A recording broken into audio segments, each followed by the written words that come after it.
దేవుణ్ణి పక్కన పెట్టడం అనేది గర్వం. ఎందుకో తెలుసా?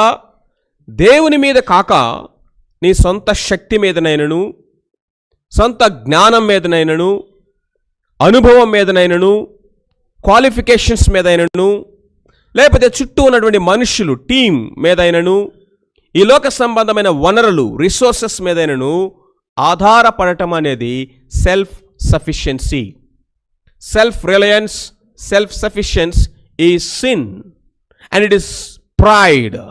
ఎందుకంటే నీకు దేవుడు అక్కర్లేదు అని చెప్తుంది అది. ఈ లోకమంతా మనకు ప్రమోట్ చేసేది అదే. ఈ లోకంలో ఉన్నటువంటి సో కాల్డ్ ఆ యొక్క టీచింగ్స్ అన్నిటి యొక్క సెంట్రాలిటీ ఏంటో తెలుసా? You can. చెప్పండి, you can. You can. If you can think, you can.